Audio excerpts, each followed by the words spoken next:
Hey, okay, wow, it's me. Thank you for having me here. I'm actually having a minor power crisis here. I don't know why, but my power charger decided to die right when I'm going on PitchCon, but it's great to be here on my Govier Palazzo podcast, 2 L's, 2 Z's. You've probably heard of it. If you haven't heard of it, well, it's great to have you here. Welcome. Utah, give me 2. I'm really excited to do this show. I've done it 2 years in a row, so this is year number 3, and I don't know what it is. I just know that I'm lucky enough to get a time slot and hang out for PitchCon, so I've got no regrets at all, and I'm definitely happy to be here. I was thinking today that I could go in a lot of different directions. There's a lot on my mind. There's a lot of cool stuff that we could discuss, and, you know, last year I did the ballpark skank. This is the first time I'm sitting down, so I don't know what that means. I've stood up for the last 2, and I had a lot of fun doing that, but for this one, I am seated here. But I thought I'd start off, you know, maybe with a little song. You know, I'm not a virtuoso by any means, but got the old guitar here, and I think it still works, right? Can you hear that? That's a G chord, right? And then there's this one. Yeah, that works. So let's see what happens. Last summer, Bruce Bochy had a problem. He couldn't decide who his closer was. He had the fastball phenom, Aroldis Chapman.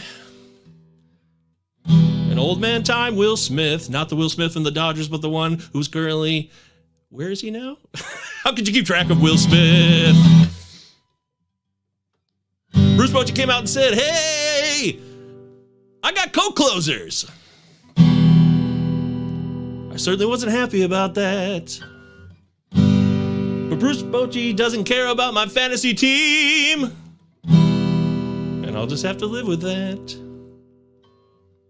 Bruce Bochy doesn't know the difference between the closer who can throw 100 miles an hour and a guy who can barely hit 92 on the gun, if that, but he is pretty reliable a lot of the times, and he's got a really stellar reputation as a reliever in Major League Baseball for many years with multi-30 save seasons. There you go. All right, great. So that's my first song of the day. I hope you enjoyed that. Bruce Bochy, no ill will. It's not your fault. I don't blame you. Sometimes it's hard to be a Major League Baseball manager. It really is.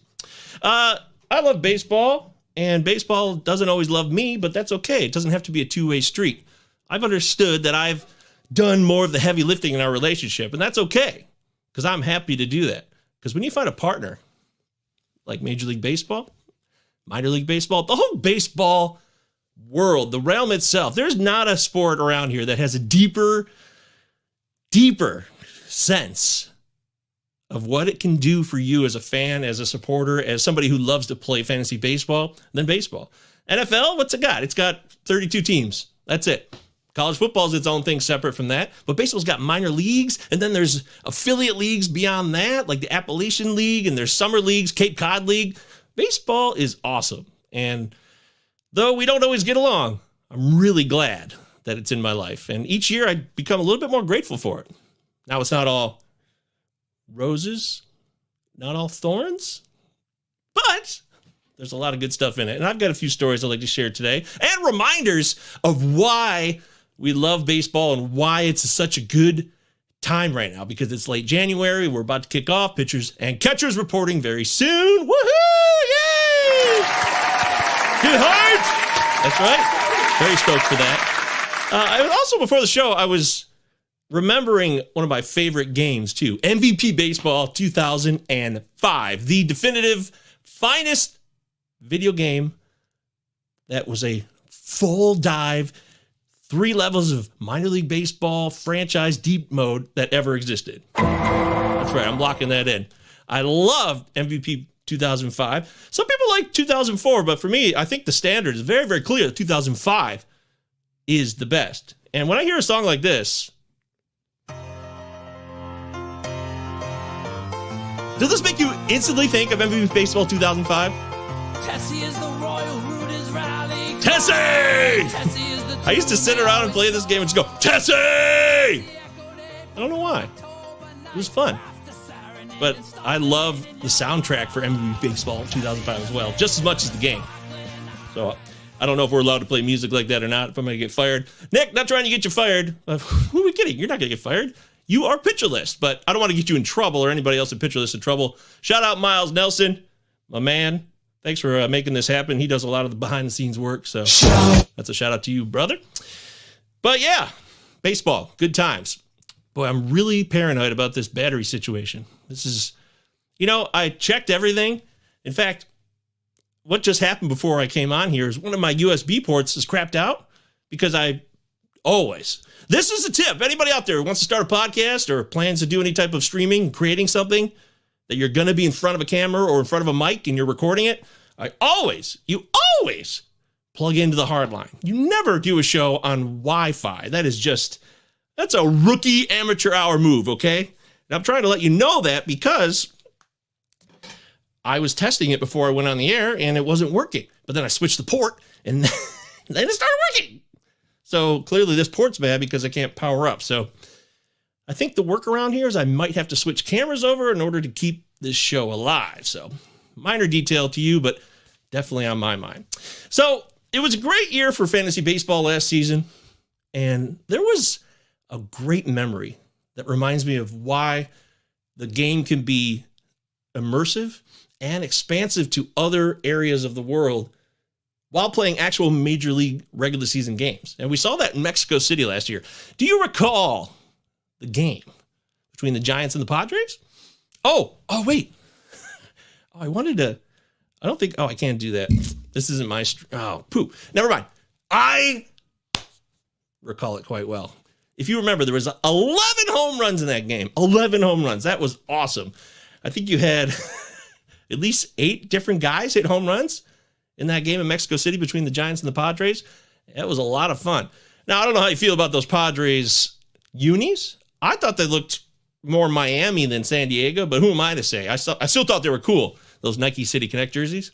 And then you had the Giants were in the Los Gigantes, and that was awesome. And that was a fun time,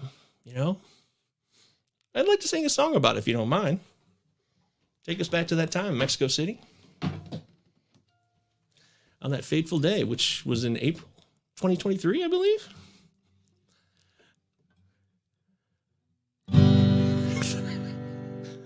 The Giants and the Padres played a game last year in Mexico City. There was 11 home runs combined hit between the two teams. And Nelson Cruz became the oldest Padre ever to hit a home run in a Major League Baseball game at 42 years old. It took place at Alfredo Harpilu Stadium. And the Padres out-homered the Giants 6-5. 7,349 feet above sea level.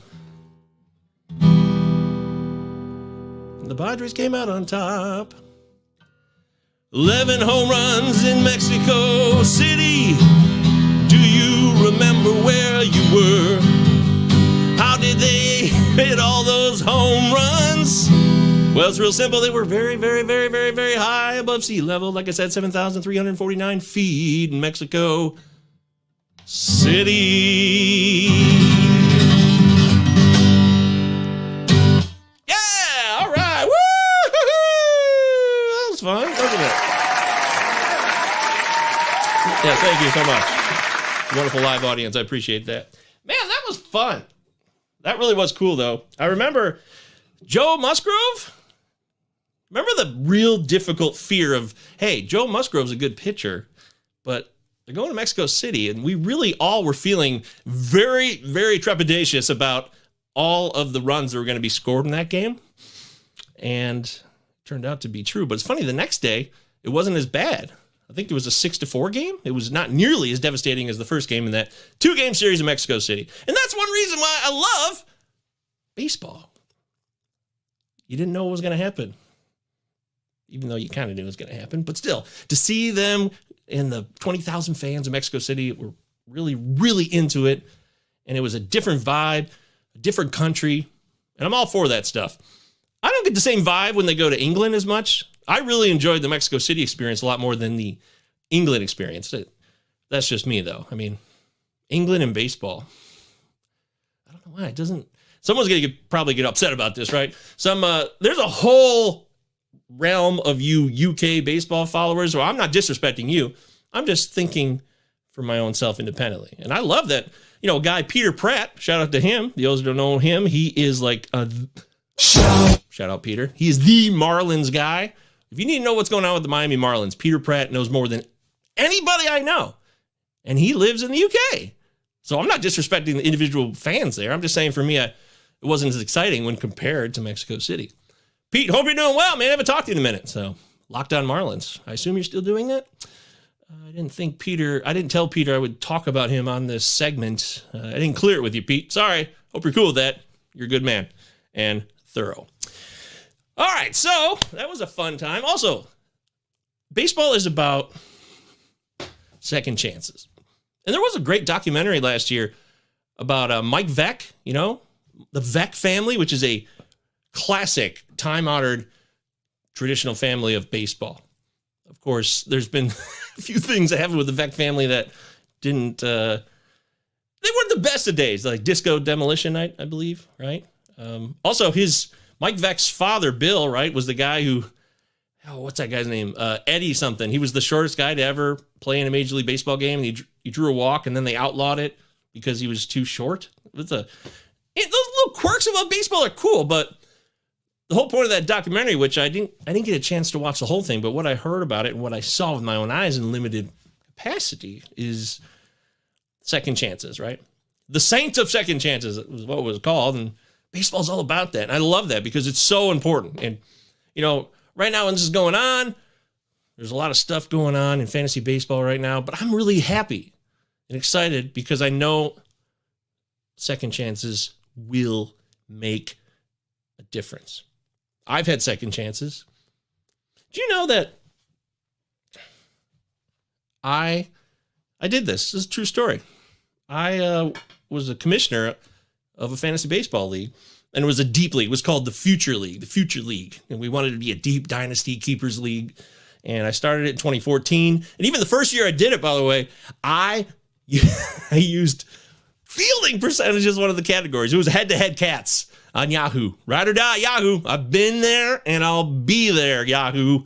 I love Yahoo. I grew up on Yahoo, and I've always supported doing stuff on Yahoo, even though it's kind of seen as like a amateur hour or like newbies play there. And that's fine, because we need an entry point for the game of fantasy baseball to exist, don't we? And if Yahoo does that, I mean, what else does Yahoo do in 2024? Fantasy sports and what else? I don't know. And I really don't think there is much else. Definitely don't use their search engine if that still exists. Yahoo Mail. Boy, I think I started my first Yahoo Mail in 1996, 90, something like that. Yeah, and I don't use that anymore. If it still exists, though, that's great. If you're still using Yahoo Mail, congratulations. I like people who go against the grain. I can respect that. But at any rate, the whole point was that the entry point for me was Yahoo. And when I started that Futures League, I was pretty deep in my opioid abuse. For those that don't know me, I'm very open about this because I think it's important to crush the stigma and allow others to speak freely because we all go through some things. You know what I mean? Yeah. And I was pretty deep in that when I was doing that league. And in 2016, I was the commissioner and the season was wrapping up. I lost in the semifinals and another guy won, and I'm not proud of it at all, but I did it. And I got to be honest about it, but I stole the money from all the dues that were taken. I did. And I'm not proud of it at all. I did it so I could get pills and stay high. And the reason I share this story is because second chances. Yeah. The same guy, I paid him back in full once I got in recovery and I finally started to get back to who I used to be, the person I always was, because that wasn't me. I had to get my next fix. If you've never been dope sick, you don't know what I'm talking about. But if you've ever been really, really sick, and just imagine that's going to happen every day for the next 5 years of your life, every day, you'll do anything to try to avoid that. And that's what I did. And I was ashamed of it, and I felt terrible about it. And fortunately, that guy, after I paid him back, he was cool with me, and they let me play again. They brought me back. I wasn't the commissioner anymore. I lost that right, but they brought me back. And I'm still playing with those guys now. So I'm really, really grateful that they gave me another chance. And that's what baseball is all about, second chances. And fantasy baseball can provide that too, you know? When people make mistakes, you try to be accountable, learn from it, and then you grow. And then you get new opportunities, because anybody else who tries to turn their cheek and say they never did wrong to nobody else, well, first off, you're a rarity, but more likely you're lying. So don't try to play me, son, because everybody out there makes mistakes. It's just whether or not you want to be accountable for it. And that's why I love fantasy baseball. That's, for me, that's a real personal thing for me, that I got another chance and I was forgiven and I was allowed to show who I was. And that is something that I think we can all get down with, right? Right. So I'm just really excited about what's going to happen this year. Some people who deserve another chance. You know, Alek Manoah had a horrendous season last year, and there's a lot of stuff going on we didn't know about. I didn't know about. Can't know everything that's going on with a player. You know, it's not just the production that Alek Manoah was struggling to achieve. It's that he was such a excellent pitcher who just fell off a cliff. And that tells you that probably there's some stuff going on in his life that we weren't aware of. And that leads me to believe that I believe very confidently that Alek Manoah will bounce back in 2024. And I'm really excited to see that, because second chances, man. It's all about second chances. And I'm really, really stoked to see what Manoah does in 2024. I've got good vibes. I'm feeling upbeat about it. Am I going to draft him? Well, I don't know. That's a different thing. You know, me wanting to see him succeed versus who I'm putting my money on when I play fantasy baseball, you know, it's a business decision. And I will be watching him closely in spring training and see what we hear coming out of camp.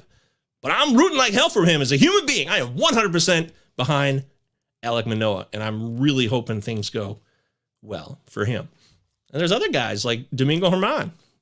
Domingo Germán got an alcohol problem, right? And he made some serious mistakes, and he's got to be accountable for those. And I think we're starting to see that. You know, he got alcohol abuse treatment, and now he's going to try to step forward and play for another team here this season and see what he can do. And I support that.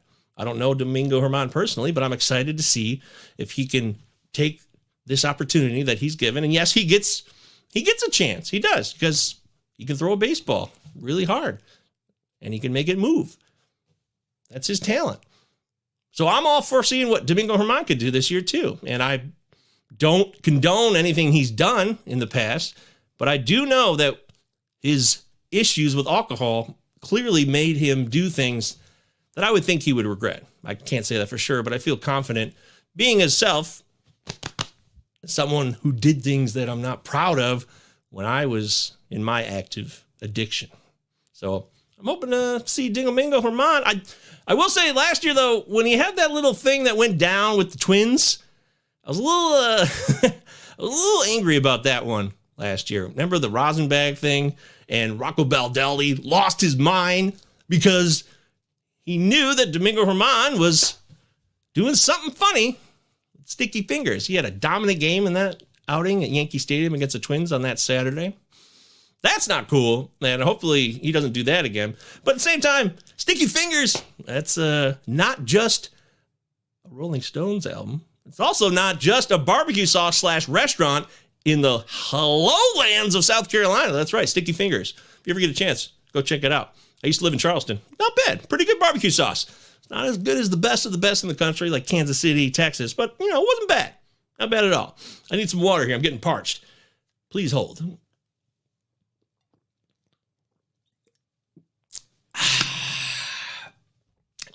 That's good.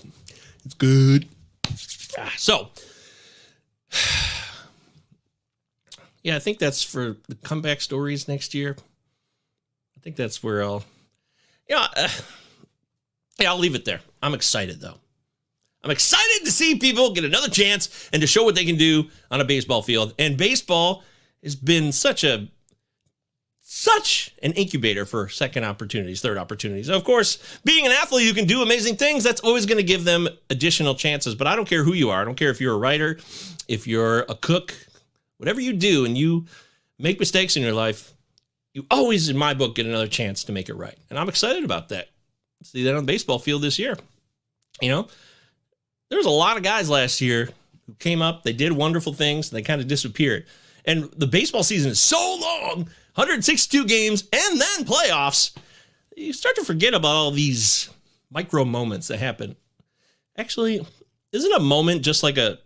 Micro is redundant, right? Because if it's a micro moment, a moment is already micro itself. So saying micro moment, it's redundant, right? Anybody? I feel like it is. And that's on me. But I do love going back and sift through the season. I keep this long list of every week of the season, every day, and whatever happens that day, something unique. Not maybe the biggest headline, but these little moments that happen during the season that we forget about because it's so long. And by the time we start in April, and then when we end up in September, it's like, whoa, where are we? What the hell happened, right?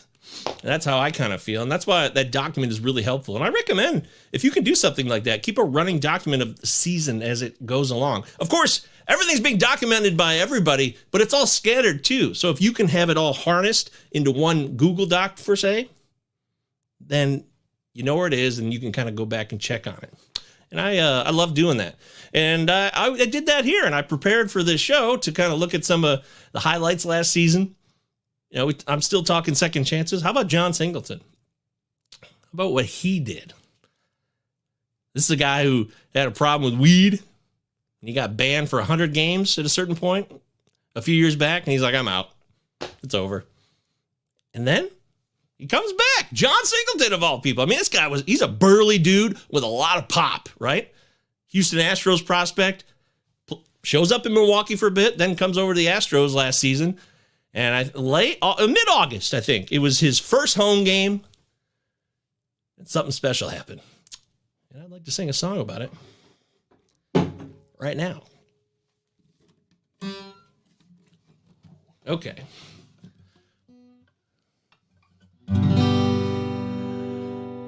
John Singleton is 31 years old.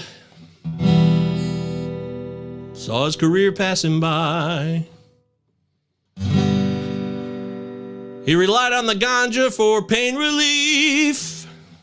And MLB waved goodbye. But he got a second chance in 2023. Man, I love another chance, just like you and me do. For John Singleton, in his first home game, he hit 2 dongs and drove in 5 runs, going 3 for 5. 3 for 5. John Singleton went 3 for 5. And MLB finally allowed players to use marijuana, and it's no longer on the banned substances list. Shout out to John Singleton. I'm rooting for you. Even if you didn't hit another home run the rest of 2023. All right, John Singleton. Woo! Yeah, I mean, his final stat line didn't look great, right? 2 home runs in a game on a Friday night in Houston. His first home game back there, and then that was it. I guess baseball's weird like that. I'm sure he wanted to hit another home run, but he didn't hit another home run the rest of the season. I mean, it was only 6 weeks left in the year, but still, a guy like him, his trademark, his calling card was power. It's kind of weird. Baseball's weird, isn't it? It's a weird sport. And then Eduardo Rodriguez last year. You know, Eduardo Rodriguez has developed quite the story arc, if you will, right? I mean, he was one of my favorite Tigers. I was kind of excited about what he could do. Go Tigers. And go Tigers. And then 2022 happened. where he disappeared for 5 weeks. I mean, he had stuff going on with his family, and that's a real awkward spot to be in. You're a professional athlete. You're in the public eye. He's also a newly signed Tiger. People were excited about what Eduardo Rodriguez could do for the Tigers, who were in 2022. I mean, we were drifting aimlessly through probably the worst division in baseball, right? AL Central. Anybody got? I don't think I can think of a division in baseball that is worse than the AL Central. I can't. And it's pretty clear cut. Although I am excited about the Tigers this year for 2024, but that's a different matter. Eduardo Rodriguez has this crisis with his family. He's gone for 5 weeks, basically, and doesn't talk to the team at all. It's very odd, a very weird situation to have in public. Then he comes back, and they just let him pitch. He's just back like it didn't ever happen. And I was cool with that. I mean, I think if they have an arrangement and agreement, and there's an understanding there, then so be it. Who cares what I have to say or anybody else has to say? And then Eduardo came out in 2023 and he was pitching lights out. I mean, he was good first half of the year. Then the trade deadline rolled around last year, and as everybody knows, Eduardo said, "No, I will not be a Dodger. No." He didn't go to the Dodgers. Then Eduardo Rodriguez leaves the Tigers after the season.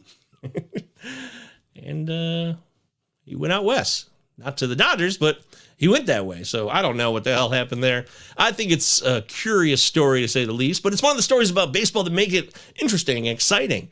And I love seeing these story arcs because all the projections we have in fantasy baseball, so much that we think we can predict and clearly call out. We say, I know what's going to happen there. Maybe not with 100% certainty, but there's a lot of people with 80 to 90% certainty. This is going to be this guy's year. He's going to do this. He's going to do that. And projections, which is a whole other, that's a different show, right?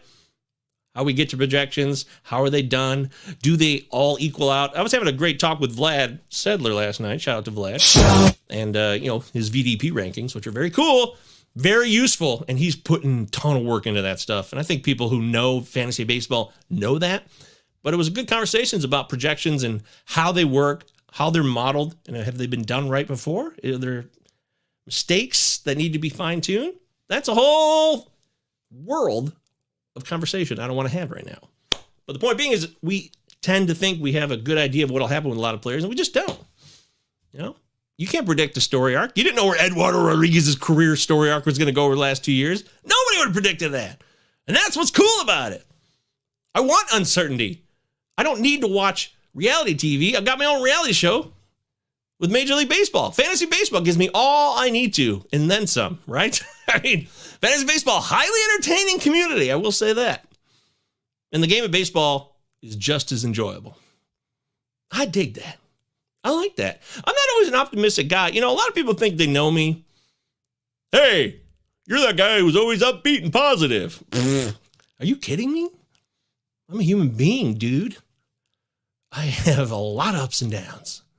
There's struggles and challenges and frustrations, and they get to me, and I get down. I get knocked down, but I get up again. You're never going to keep me down. Lame, Govier. That was lame.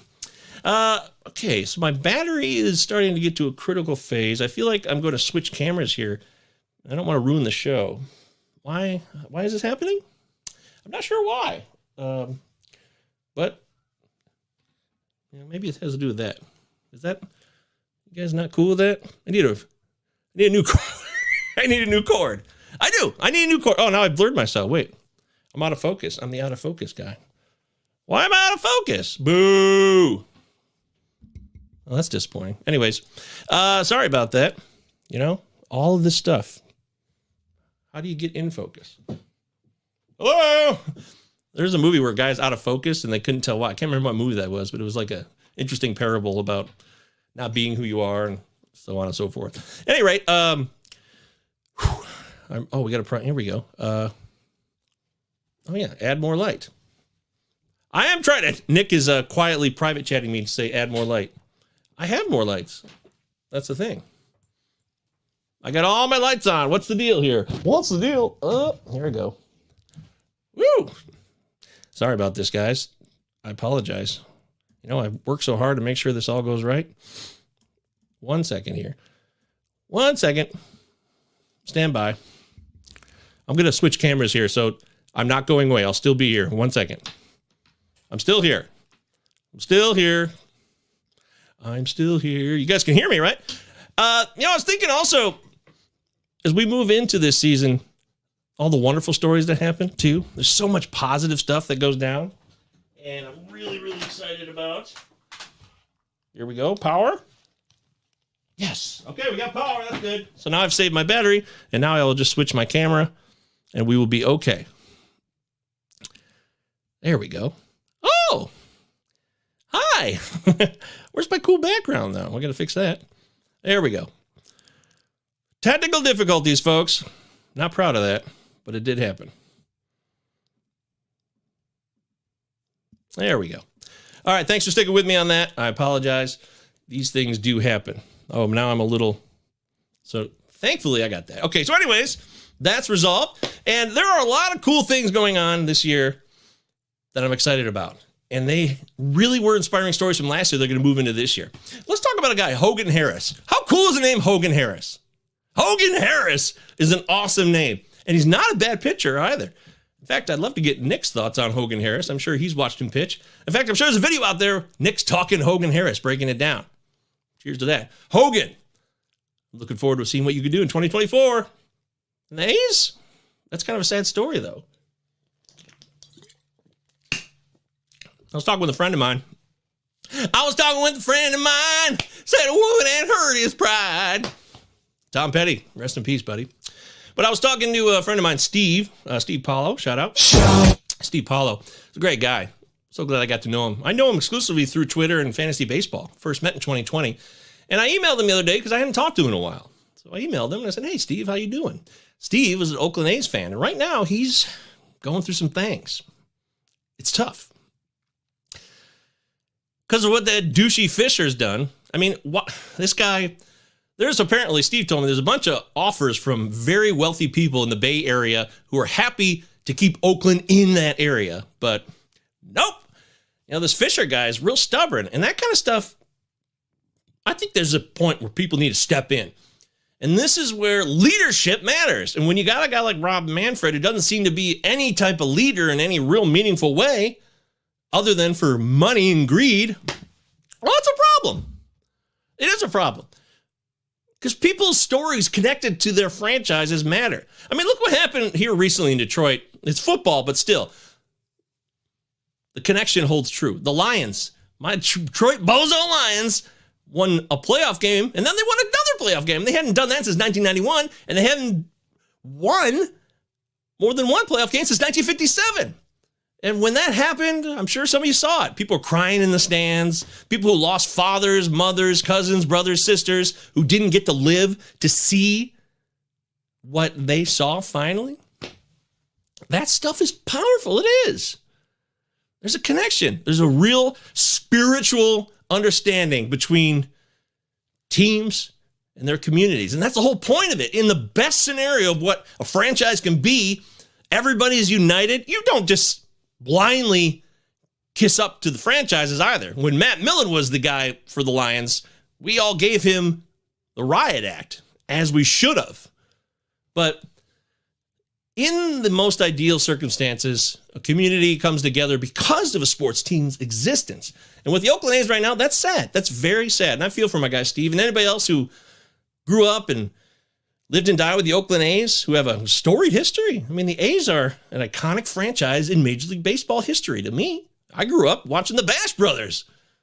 Sure, there was a lot of roids going on, but still, I was a kid. I didn't know any better. I just watched Jose Canseco and Mark McGwire do their thing.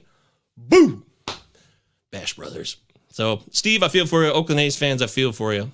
That's not a positive story. That just kind of came in my head now. So, I'm just sharing the importance of how much of a difference a team can make in a community if they choose to do it. And that's not just up to the team, it's up to the players too. And players they're business people. They're professional athletes. They're playing for money. It is. We're talking big time money, right? So the players don't have an obligation to their community, but it certainly is welcome when certain players go out of their way to try to make a difference locally. And, you know, Miguel Cabrera, he retired. He's done now. Hung up the cleats. It was a good run. And Miguel Cabrera, for those that don't know locally with the Tigers, he was a guy that... Go Tigers. Go Tigers. He was a guy who was an incredible player. As a Hall of Fame, no doubt. One of the best right-handed bats of recent memory. A legend. A Triple Crown winner, which I think Triple Crown's cool, so I don't have any disdain for it. I think it is a unique accomplishment, and it deserves to be shouted out that way. I didn't set that up, I swear. But, you know, Miguel was a guy who did things locally in the community and tried to make a difference. Shout out to my guy, Rogelio Castillo, who does great work with Tigers Minor League Report, Motor City Metrics, and he knows the Tigers as well as anybody out there. Definitely someone you should follow. He's a really good dude. And he wrote a nice piece about Miguel because I was critical of Miguel at the end. And I got some people who said they were surprised to see what I had to say about him at the end of the season last year as he retired because he's doing the farewell tour. You know how it goes. And I was saying, well, when you're a fan day in and day out, every day for 7-8 years, I mean, the Tigers went off the deep end after 2015, on the brink, went to 2 World Series in 6 years, 2006, 2012, and then it didn't work out. And from 2016 to last year, Miguel slowly fell off a cliff, and it was tough to see because he was so good. But he couldn't move anymore. I know he had no cartilage in his knee anymore. And it's not his fault, or is it? Is a player responsible? Do you have to do all you can do to stay in the best shape possible 24/7 until the very final day of your career? That's not for me to say. I have my own opinions. I'd do whatever I could, right? But I'm also out of shape and unhealthy right now. So who am I to say, hey, you're out of shape, look at me? Not fair. Not fair of me to do that. But when you see it day in and day out for 7 years, it wears on fans who see it daily more than it does fantasy baseball players who jump in and say, why are you giving Miguel a hard time? Because you're not living it day to day. And I think it's fair to have that perspective. I do. But that's also what makes this so much fun, right? We can debate and discuss and give our takes and opinions, what we think, what you think, what the player thinks, which matters most to themselves, of course. And that's fine, because I love that stuff. That's cool. And Miguel Cabrera was a great, legendary player. Wish you nothing but the best. And what Rogelio Castillo wrote about last year was how he did so many things locally in the community that a lot of people didn't know about. No fanfare, just getting it done. So that gave me some perspective, opened up my eyes, and I commend Rogelio for that. And Miguel, I wish you the best in your retirement. Good luck out there. All right. Good times, noodle salad. You remember last year the Reds won 12 games in a row? That was awesome. I'm really excited about the Cincinnati Reds. I was excited last year, only from a fantasy baseball perspective, because there was going to be a lot of offense. That park, that Bozo bandbox down there, Great American Bozo Park, as I like to call it. That's fun, but they also had some good pitching. Some guys came up and made a difference. Ben Lively was one of those guys. He was really rock solid for a while. And then something happened. It didn't go his way. And I think when a guy like Ben Lively pitches really well and you see him continue to do it start after start after start, I think there's a tendency to think that things will end badly. And unfortunately for Ben, they did. On August 1st, 2023, Ben Lively went down in history. He gave up 13 earned runs at Wrigley. The Cubs fans were smitten with glee. Ben Lively had been a consistent pitcher for the Reds last year, until that point when the Cubs unloaded on him. 13 earned runs on your fantasy team. I hope you weren't streaming Ben Lively, because it ended with a thud. His ending run Lively ended with the third. 13 earned runs against the Cubbies. But I'm still open to him in 2024, and that's the glory of baseball. Yay! All right! Woohoo! Woohoo!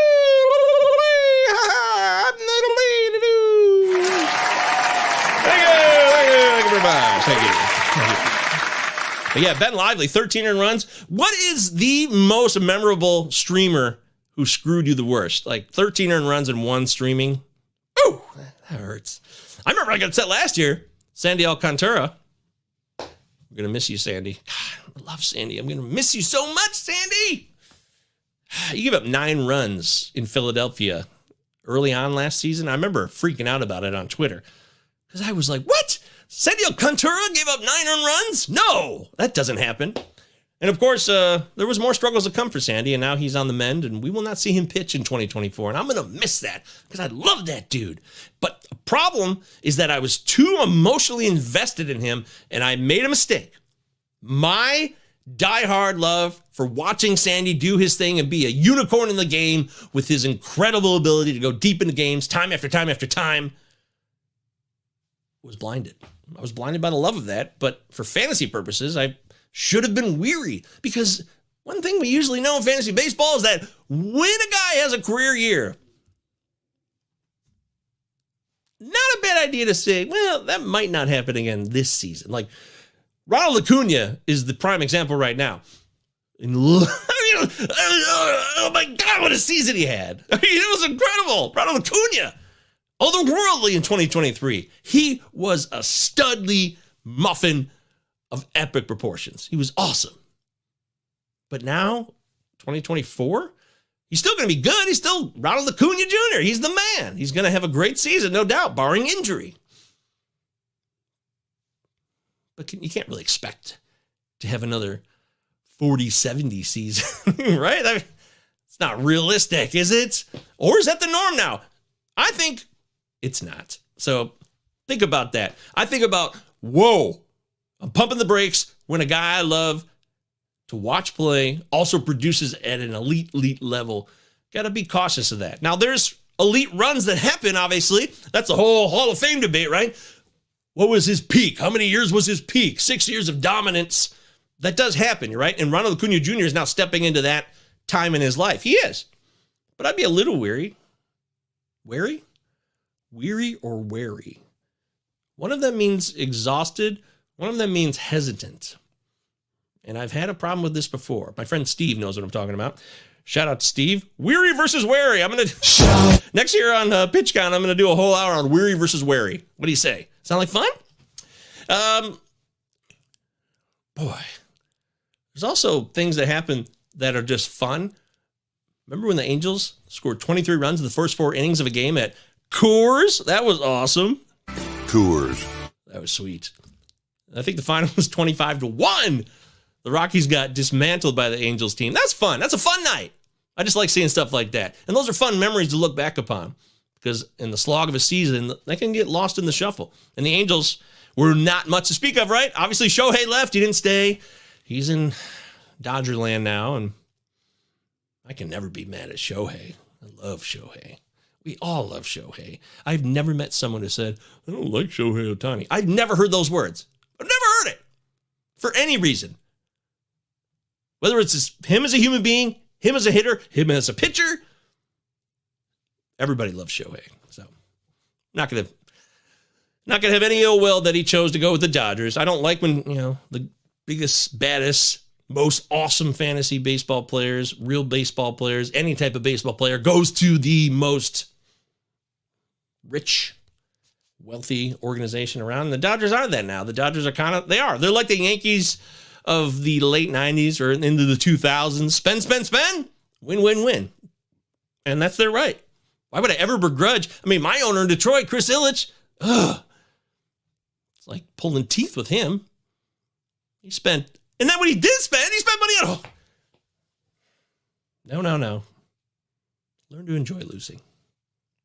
I won't get upset about it. Javi Baez, he's a human being. And just because we gave him a big fat contract, it doesn't mean it's his fault. Anybody would take the money. So I just have to live with that. It's kind of a bummer.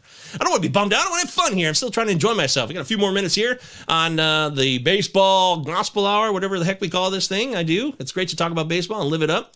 You know, Kerry Carpenter was a breakout last year, speaking of my Tigers, and I loved seeing him do what he did. Go Tigers. He went to Virginia Tech and had a tiny little taste in 2022 and then busted out in 2023. He was a great value add.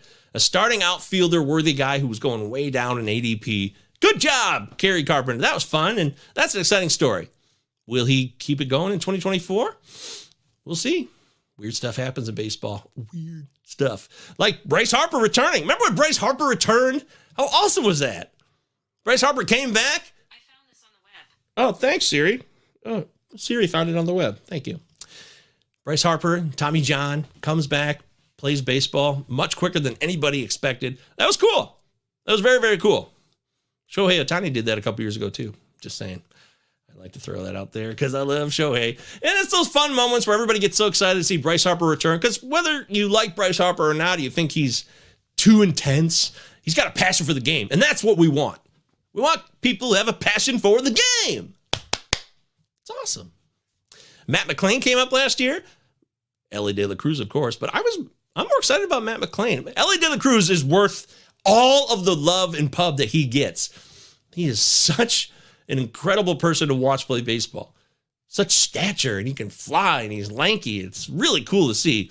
But Matt McClain is also a rock-solid hitter in his own right, and I'm really looking forward to see what he can do next season. He came up, made his debut at Coors, and things were looking up from there, and it was a nice season. Coors. Really, really excited about that. Justin Steele, phenomenal last year. That's another name that makes me happy, gets me excited about baseball.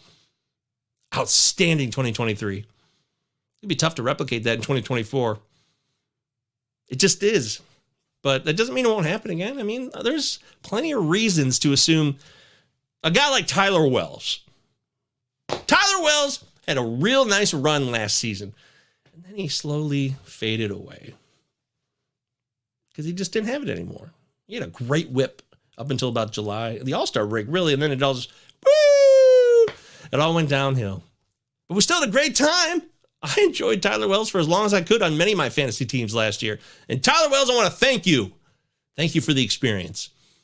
Didn't last, but we had fun while it lasted. And man, I'm grateful to you.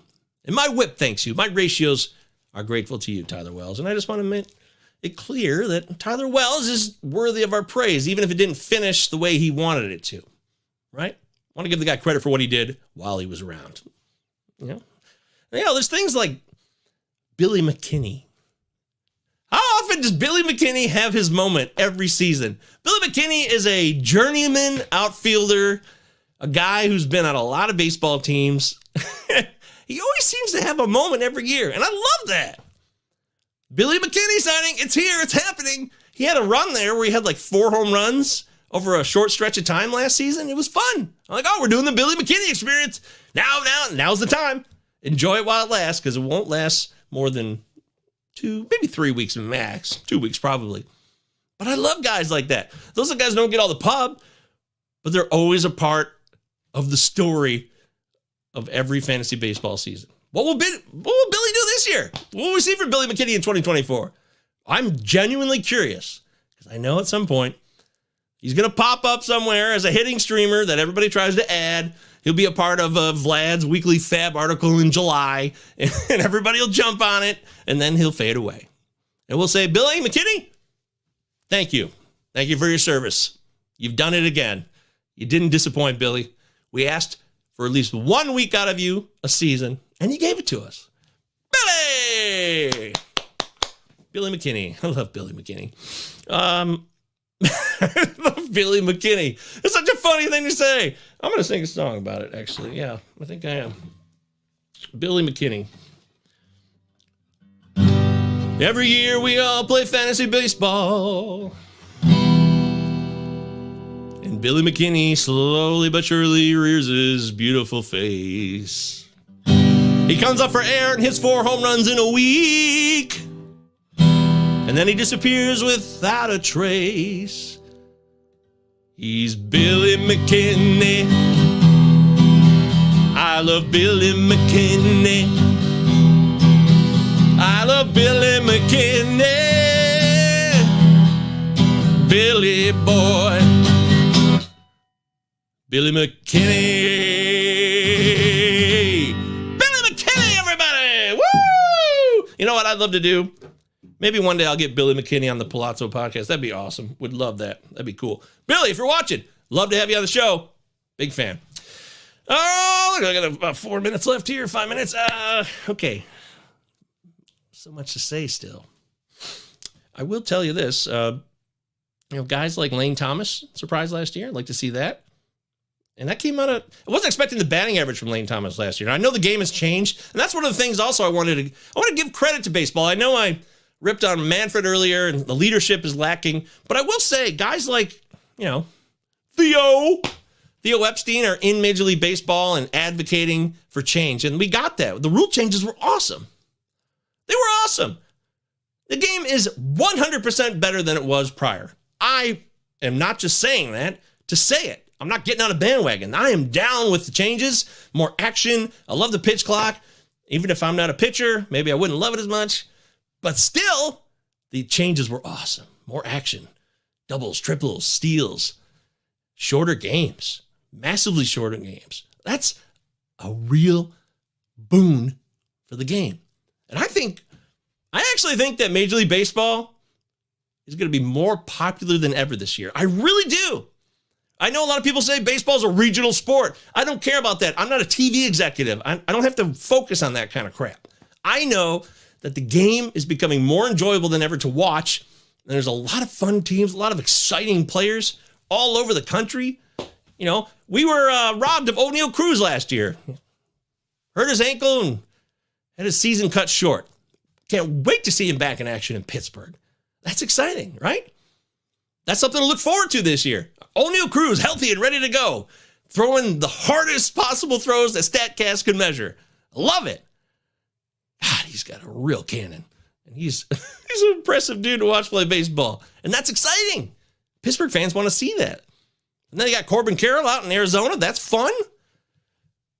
Arizona went to the World Series last year. It's crazy. The Rangers are World Series champions. I never thought I would see that. I never did. They always seemed like a team destined to blow it because I've seen it in my lifetime, but they're the World Series champs. That's fun. They have a lot of fun guys. I think about all of these people on all these teams who are very exciting to watch. There's so much to look forward to in 2024. I don't think the game's ever been in a better spot in terms of its ability to entertain and unite people. This is a really, really good time to be a part of what Major League Baseball is doing. And that's why I'm so excited for fantasy baseball this season. There's much to look forward to. I can't wait to start drafting and getting involved. I am really deep in the research right now, so I'm loving that part of the season. But I also love the day-to-day. I love the grind. And people say baseball's too long. Who cares? People are well used to the fact that it's 162 games. It's going to be that way. That's how it is. And that's for money reasons as well, financial interests, of course, because they don't want to reduce that. But I don't care about that because I know people love it. They do. I don't think the game's ever been in better hands. And I'm so excited for 2024. I know Nick loves Cole Reagans, so that's one reason Nick could be excited for 2024. Cole Reagans, that's fun. That's a lot of fun.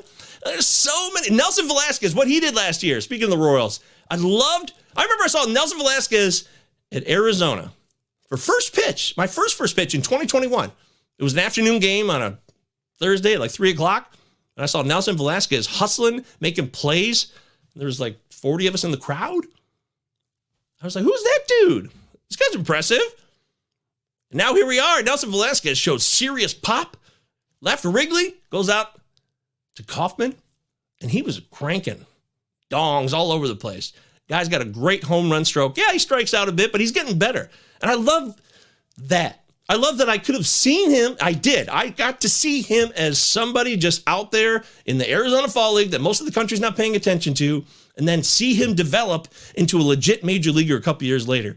I love the whole immersion of that story from beginning to the current time we're in. And then where's it going to go? How's it going to play out? Will Nelson stay in Kansas City? Will he become a 30 home run hitter? Will he struggle this year? Coming over the difficulties and overcoming the challenges is also part of the thrill of baseball. And I love that. I love it so much.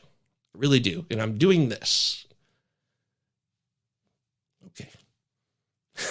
So, yeah. I think that's pretty much it. What else can I say?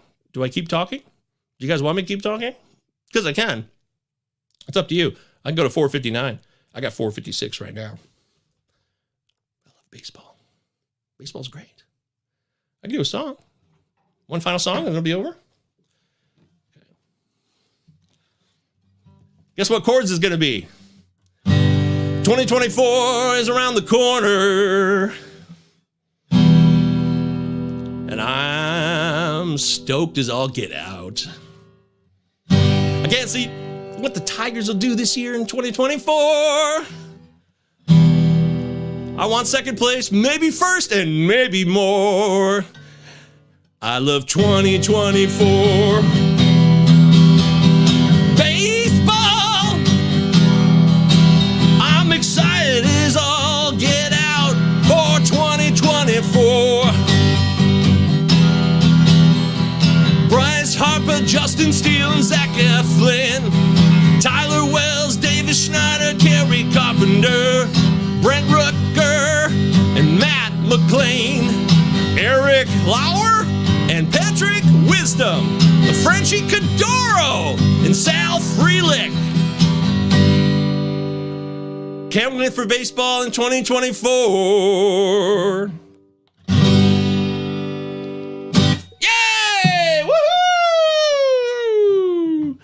All right. Thanks, everybody. I'm Michael Govier, Palazzo Podcast, 2L's, 2Z.